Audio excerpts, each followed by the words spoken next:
6 codornices, una pitahaya. Manera de hacerse. Se desprenden con mucho cuidado los pétalos de las rosas, procurando no pincharse los dedos, pues, aparte de que es muy doloroso el piquete, los pétalos pueden quedar impregnados de sangre y esto, aparte de alterar el sabor del platillo, puede provocar reacciones químicas por demás peligrosas. Pero Tita era incapaz de recordar este pequeño detalle ante la intensa emoción que experimentaba al recibir un ramo de rosas de manos de Pedro. Era la primera emoción profunda que sentía desde el día de la boda de su hermana, cuando escuchó la declaración del amor que Pedro sentía por ella y que trataba de ocultar a los ojos de los demás. Mamá Elena, con esa rapidez y agudeza de pensamiento que tenía, sospechaba lo que podría pasar si Pedro y Tita tenían oportunidad de estar a solas. Por tanto, haciendo gala de asombrosas artes de prestidigitación hasta ahora, se las había ingeniado de maravilla para ocultar al uno de los ojos y el alcance del otro, pero se le escapó un minúsculo detalle. A la muerte de Nacha, Tita era entre todas las mujeres de la casa la más capacitada para ocupar el puesto vacante de la cocina, y ahí escapaban de su riguroso control los sabores, los olores, la textura y lo que éstas pudieran provocar. Tita era el último eslabón de una cadena de cocineras que desde la época prehispánica se habían transmitido los secretos de la cocina de generación en generación, y estaba considerada como la mejor exponente de este maravilloso arte, el arte culinario. Por tanto, su nombramiento como cocinero oficial del rancho fue muy bien recibido por todo el mundo.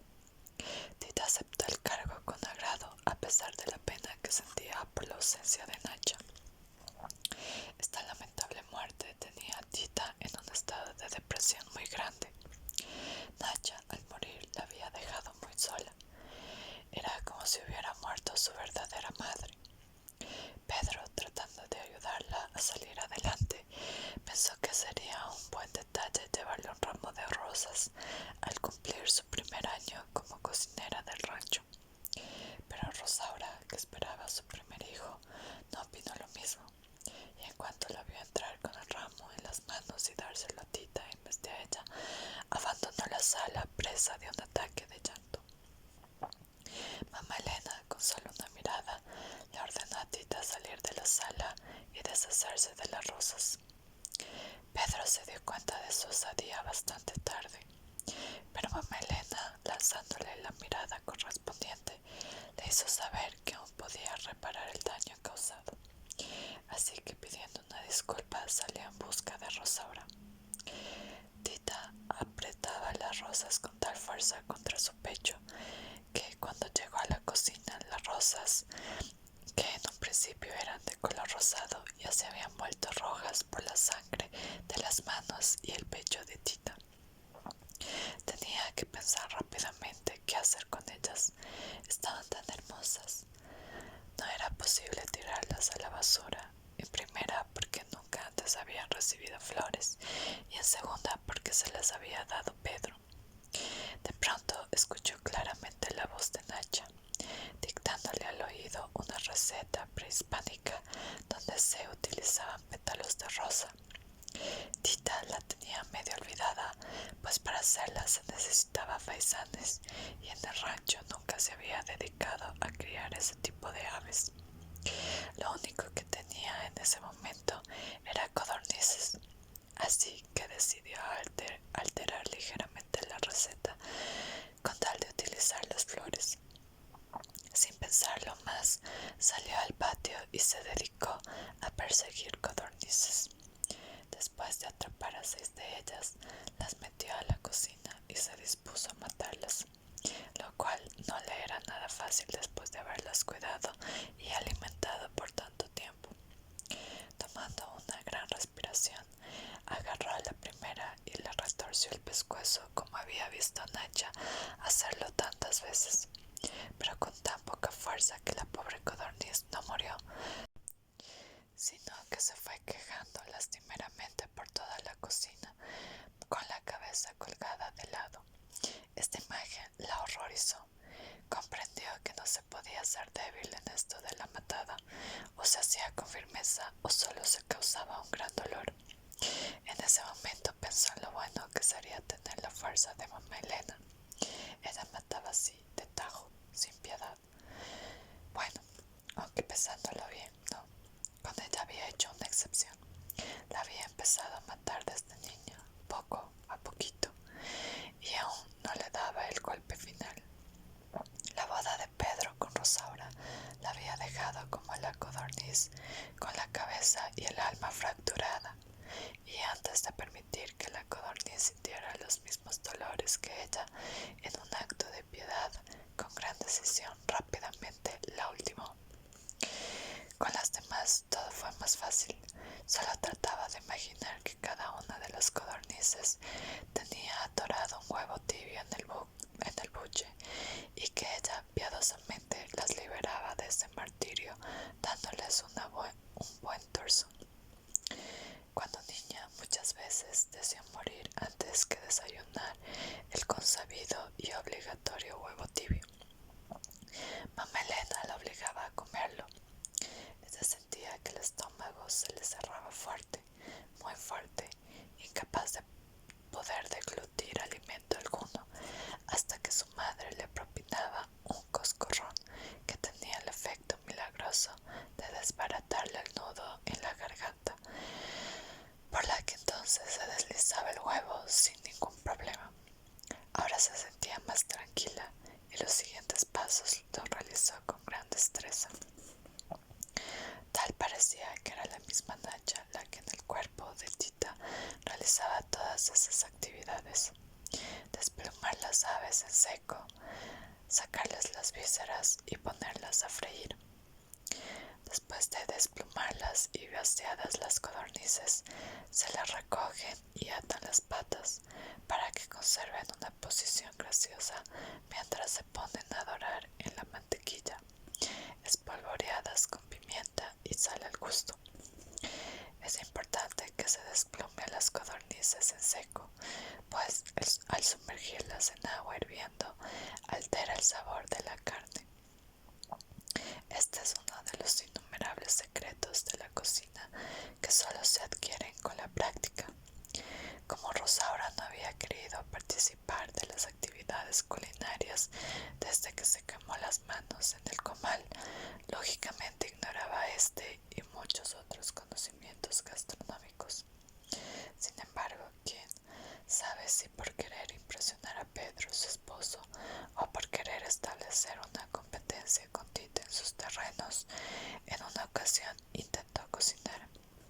Cuando Tita amablemente quiso darle algunos consejos, Rosaura se molestó enormemente y le pidió que la dejara sola en la cocina. Obviamente el arroz se le batió, la carne se le saló y el postre se le quemó. Nadie en la mesa se atrevió a mostrar ningún gesto de desagrado, pues mamá Elena, a manera de sugerencia, había comentado: es la primera vez que Rosaura cocina y opino que no lo hizo tan mal. ¿Qué opina usted, Pedro? Pedro, haciendo un soberano esfuerzo, respondió sin ánimo de lastimar a su esposa: no, para ser la primera vez no está tan mal. Por supuesto, esa tarde toda la familia se enfermó del estómago. Fue una verdadera tragedia. Claro que no tanta como la que se suscitó en el rancho ese día. La fusión de la sangre de Tita con los pétalos de la rosa que Pedro le había regalado resultó ser de lo más explosiva. Cuando se sentaron a la mesa había un ambiente ligeramente tenso, pero no pasó a mayores hasta que se sirvieron las codornices.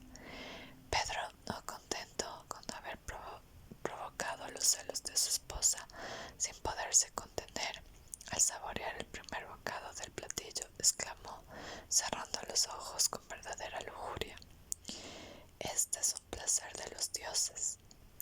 Mamá Elena, aunque reconocía que se trataba de un guiso verdaderamente exquisito, molesta por el comentario, dijo: tiene demasiada sal. Rosaura, pretextando náuseas y mareos, no pudo comer más que 3 bocados. En cambio, a Gertrudis algo raro le pasó. Parecía que el alimento que estaba ingiriendo producía en ella un efecto afrodisíaco, pues empezó a sentir que un intenso calor le invadía las piernas. Un cosquilleo en el centro de su cuerpo no la dejaba estar correctamente sentada en su silla. Empezó a sudar y a imaginar que se sentiría ir sentada al lomo de un caballo, abrazada por un villista, uno de esos que había visto una semana antes entrando a la plaza del pueblo, oliendo a sudor, a tierra, a amaneceres de peligro e incertidumbre, a vida y a muerte. Ella iba al mercado en compañía de Chencha, la sirvienta. Cuando lo vio entrar por la calle principal de Piedras Negras, venía al frente de todos, obviamente capitaneando a la tropa. Sus miradas se encontraron y lo que vio en los ojos de él la hizo temblar. Vio muchas noches junto al fuego, deseando la compañía de una mujer a la cual pudiera besar, una mujer a la que pudiera abrazar, una mujer como ella. Sacó su pañuelo y trató de que junto con el sudor se fueran de su mente todos esos pensamientos pecaminosos. Pero era inútil. Algo extraño le pasaba. Trató de buscar apoyo en Tita, pero ella estaba ausente. Su cuerpo estaba sobre la silla, sentado, y muy correctamente, por cierto, pero no había ningún signo de vida en sus ojos. Tal parecía que, en un extraño fenómeno de alquimia, su ser se había disuelto en la salsa de las rosas, en el cuerpo de las codornices, en el vino y en cada uno de los olores de la comida.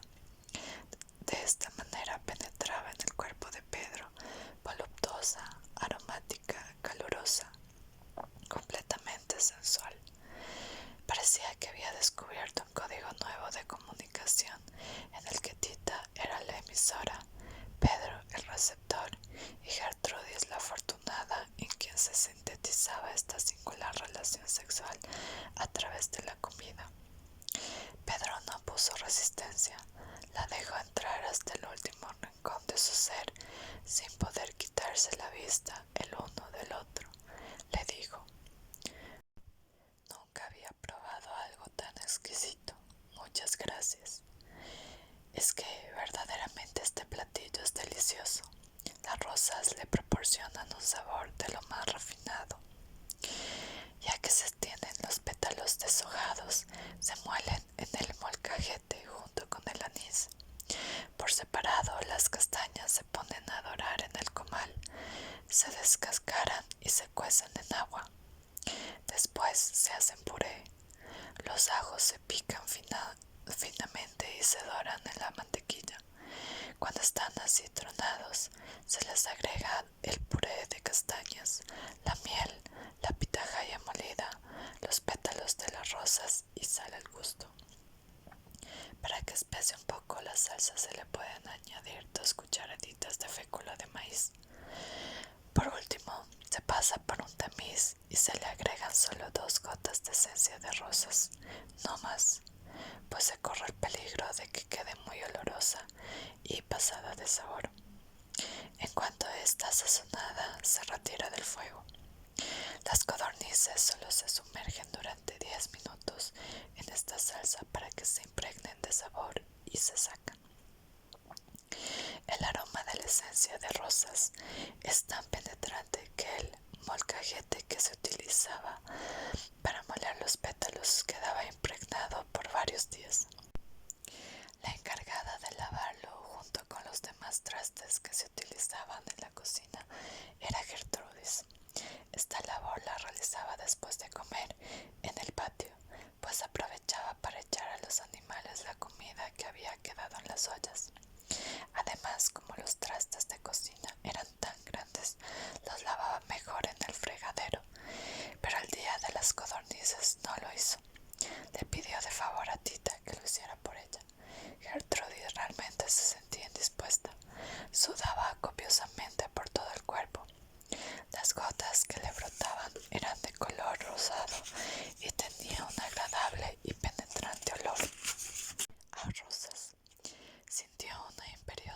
necesidad de darse un baño y corrió a prepararlo.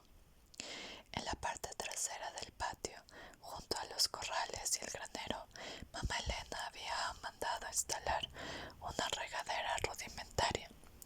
Se trataba de un pequeño cuarto construido con tablones hundidos, solo que entre uno y otro quedaban hendiduras lo suficientemente grandes como para ver sin mayor problema al que estuviera tomando el baño. De cualquier manera, fue la primera regadera de la que el pueblo tuvo noticia. La había inventado un primo de mamá Elena que vivía en San Antonio, Texas. Tenía una caja como a 2 metros de altura con capacidad para 40 litros, a la cual se le tenía que depositar el agua con anterioridad para que pudiera funcionar utilizando la fuerza de gravedad. Costaba trabajo subir las cubetas llenas de agua por una escalera de madera, pero después era una delicia solo abrir una llave y sentir correr el agua por todo el cuerpo de un solo golpe y no en abonos, como sucedía cuando uno se bañaba a jicarazos. Años después, los gringos le pagaron una bicoca al primo por su invento y lo perfeccionaron. Fabricaron miles de regaderas sin necesidad del mentado depósito, pues utilizaron tubería para que funcionaran. Si Gertrudis hubiera sabido, la pobre subió y bajó como 10 veces cargando las cubetas. Estuvo a punto de desfallecer, pues este brutal ejercicio intensificaba el abrasador calor que sentía. Lo único que la animaba era la ilusión del refrescante baño que la esperaba, pero desgraciadamente no lo pudo disfrutar, pues las gotas que caían de la regadera no alcanzaban a tocarle el cuerpo. Se evaporaba antes de rozarla siquiera. El calor que desprendía su cuerpo era tan intenso que las maderas empezaron a tronar y a arder. Ante el pánico de morir abrazada por las llamas, salió corriendo del cuartucho, así como estaba, completamente desnuda. Para entonces el olor a rosas que su cuerpo despedía había llegado muy, muy lejos, hasta las afueras del pueblo, en donde revolucionarios y federales libraban una cruel batalla. Entre ellos sobresalía por su valor el villista, ese, el que había entrado una semana antes a Piedras Negras y se había cruzado con ella en la plaza. Una nube rosada llegó hasta él, lo envolvió y provocó que saliera a todo galope hacia el rancho de mamá Elena. Juan, que así se llamaba el sujeto, abandonó el campo de batalla, dejando atrás a un enemigo a medio morir sin saber para qué. Una fuerza superior controlaba sus actos. Lo movía una poderosa necesidad de llegar lo más pronto posible al encuentro de algo desconocido en un lugar indefinido. No le fue difícil dar, lo guiaba el olor del cuerpo de Gertrudis. Llegó justo a tiempo para descubrirla corriendo en medio del campo. Entonces supo para qué había llegado hasta allí. Esa mujer necesitaba imperiosamente que un hombre le apagara el fuego abrasador que nacía en sus entrañas. Un hombre igual de necesitado de amor que ella. Un hombre como él. Gertrudis dejó de correr en cuanto lo vio venir hacia ella. Desnuda como estaba, con el pelo suelto cayéndole hasta la cintura e irradiando una luminosa energía, representaba lo que sería una síntesis entre una mujer angelical y una infernal. La delicadeza de su rostro y la perfección de su inmaculado y virginal cuerpo contrastaban con la pasión y la lujuria que le salía atropelladamente por los ojos y los poros. Estos elementos, aunados al deseo sexual que Juan por tanto tiempo había contenido por estar luchando en la sierra, hicieron que el encuentro entre ambos fuera espectacular.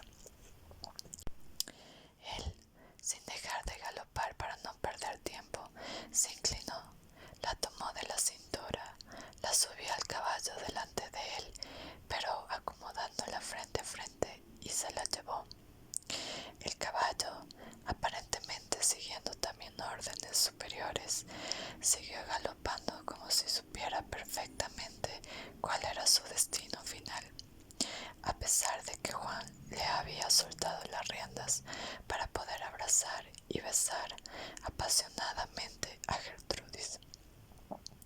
El movimiento del caballo se confundía con el de sus cuerpos mientras realizaban su primera copulación a todo galope y con alto grado de dificultad. Todo fue tan rápido que la escolta que seguía a Juan tratando de interceptarlo nunca lo logró. Decepcionados, dieron media vuelta y el informe que llevaron fue que el capitán había enloquecido repentinamente durante la batalla y que por esa causa había desertado del ejército. Generalmente, esa es la manera en que se escribe la historia, a través de las versiones de los testigos presenciales que no siempre corresponden a la realidad, pues el punto de vista de Tita sobre lo acontecido era totalmente diferente al de esos revolucionarios. Ella había observado todo desde el patio donde estaba lavando los trastes. No perdió detalle a pesar de que le interfería en la visión una nube de vapor rosado y las llamas del cuarto de baño. A su lado, Pedro también tuvo la suerte de contemplar el espectáculo, pues había salido al patio por su bicicleta para ir a dar un paseo. Y como mudos espectadores de una película, Pedro y Tita se emocionaron hasta las lágrimas al ver a sus héroes realizar el amor que para ellos estaba prohibido. Hubo un momento, un solo instante en que Pedro pudo haber cambiado el curso de la historia. Tomando a Tita de la mano, alcanzó a pronunciar: Tita, solo eso. No tuvo tiempo de decir más. La sucia realidad se lo impidió. Se escuchó un grito de mamá Elena preguntando qué era lo que pasaba en el patio. Si Pedro le hubiera pedido a Tita huir con él, ella no lo hubiera pensado ni tantito, pero no lo hizo, sino que montando rápidamente en la bicicleta se fue pedaleando su rabia. No podía borrar de su mente la imagen de Gertrudis corriendo por el campo, completamente desnuda. Sus grandes senos bamboleándose de un lado a otro lo habían dejado hipnotizado. Él nunca había visto a una mujer desnuda. En la intimidad con Rosaura no había sentido deseos de verle el cuerpo ni de acariciárselo. En estos casos siempre utilizaba la sábana nupcial que solo dejaba visibles las partes nobles de su esposa. Terminando el acto, se alejaba de la recámara antes de que ésta se descubriera. En cambio, ahora se había despertado en él la curiosidad de ver a Tita por largo rato, así, sin ninguna ropa. Indagando, husmeando, averiguando cómo era hasta el último centímetro de piel de su monumental y atractivo cuerpo, de pronto, que se parecía al de Gertrudis, no en balde eran hermanas. La última parte del cuerpo de Tita que conocía muy bien, aparte de la cara y las manos, era el redondo trozo de pantorrilla que había alcanzado a verle en una ocasión. Ese recuerdo la atormentaba por las noches. Qué antojo sentía de poner su mano sobre ese trozo de piel y luego por todo el cuerpo, tal y como había visto hacerlo al hombre que se llevó a Gertrudis, con pasión, con desenfreno, con lujuria. Tita, por su parte, intentó gritarle a Pedro que le esperara, que se la llevara lejos, a donde los dejaran amarse, a donde aún no hubieran inventado reglas que seguir y respetar, a donde no estuviera su madre, pero su garganta no emitió ningún sonido. Las palabras se le hicieron nudo y se ahogaron unas a otras antes de salir. Se sentía tan sola y abandonada. Un chile en nogada olvidado en una charola después de un gran banquete no se sentiría peor que ella. Cuántas ¿Cuántas veces sola en la cocina se había tenido que comer una de estas delicias antes de permitir que se echara a perder?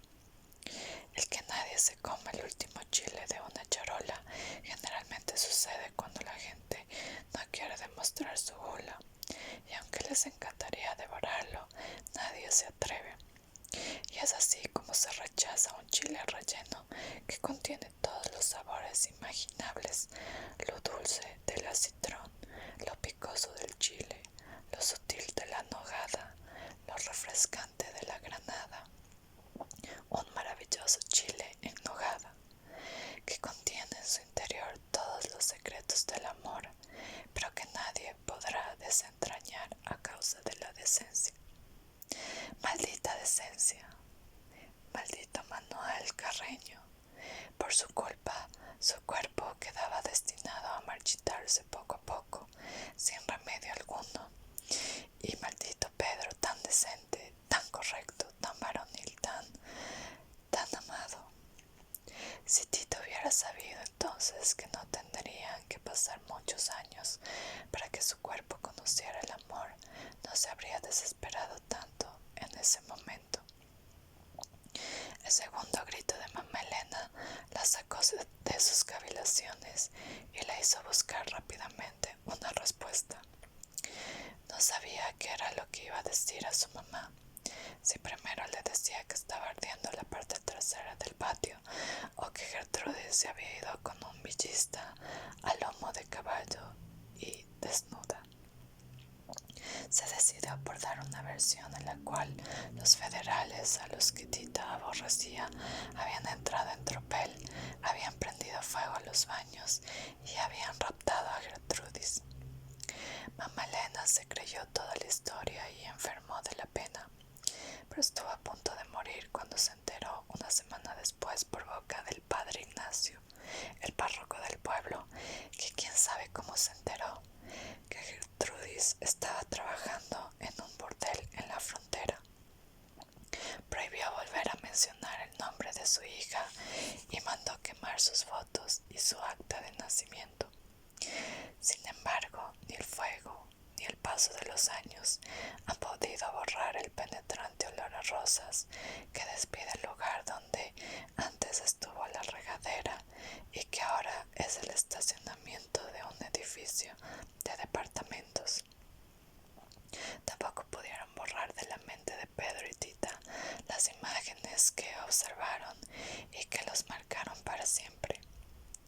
Desde ese día las codornices en pétalos de rosas se convirtieron en un mudo recuerdo de esta experiencia fascinante. Tita lo preparaba cada año como ofrenda a la libertad que su hermana había alcanzado y ponía especial esmero en el decorado de las codornices. Estas se ponen en un platón, se les vacía la salsa encima y se decoran con una rosa completa en el centro y pétalos a los lados, o se pueden servir de una vez en un plato individual en lugar de utilizar el platón. Tita así lo prefería, pues de esta manera no corría el riesgo de que a la hora de servir la codorniz se perdiera el equilibrio del decorado. Precisamente así lo especificó en el libro de cocina que empezó a escribir esa misma noche, después de tejer un buen tramo de su colcha, como diariamente lo hacía. Mientras lo tejía, en su cabeza daba vueltas y vueltas las imágenes de Gertrudis corriendo por el campo junto con otras que ella imaginaba sobre lo que habría pasado más tarde cuando se le perdió de vista a su hermana. Claro que su imaginación era en este aspecto bastante limitada por su falta de experiencia. Tenía curiosidad de saber si ya tendría algo de ropa encima o si seguiría así de desabrigada. Le preocupaba que pudiera sentir frío, al igual que ella, pero llegó a la conclusión de que no. Lo más probable era que estaría cerca del fuego, en los brazos de su hombre, y eso definitivamente debería dar calor. De pronto una idea que cruzó por su mente la hizo levantarse a mirar el cielo estrellado. Ella conocía, pues lo había sentido en carne propia, lo poderoso que puede ser el fuego de una mirada. Es capaz de encender al mismo sol. Tomando esto en consideración, ¿qué pasaría si Gertrudis miraba una estrella? De seguro que el calor de su cuerpo, inflamado por el amor, viajaría con la mirada a través del espacio infinito, sin perder su energía, hasta depositarse en el lucero de su atención. Estos grandes astros han sobrevivido millones de años gracias a que se cuidan mucho de no absorber los rayos ardientes que los amantes de todo el mundo les lanzan noches tras noches. De hacerlo se generaría tanto calor en su interior que estallarían en mil pedazos, por lo que al recibir una mirada la rechazan de inmediato, reflejándola hacia la tierra como en un juego de espejos. Es por eso que brillan tanto en las noches, y es por eso que a Tita le entró la esperanza de que si ella pudiera descubrir entre todas las estrellas del firmamento cuál era la que su hermana veía en ese momento, recibiría por reflejo un poco del calor que a ella le sobraba. Bueno, esa era la ilusión, pero por más que observó una a una todas las estrellas del cielo, no sintió absolutamente nada de calor, sino más bien todo lo contrario. Estremecida, regresó a su cama plenamente convencida de que Gertrudis dormía plácidamente con los ojos bien cerrados y que por eso no funcionó el experimento. Se cubrió entonces con su colcha, que ya para entonces se doblaba en tres. Revisó la receta que había escrito para ver si no se le olvidaba apuntar algo y añadió: hoy que comimos este platillo, huyó de la casa Gertrudis.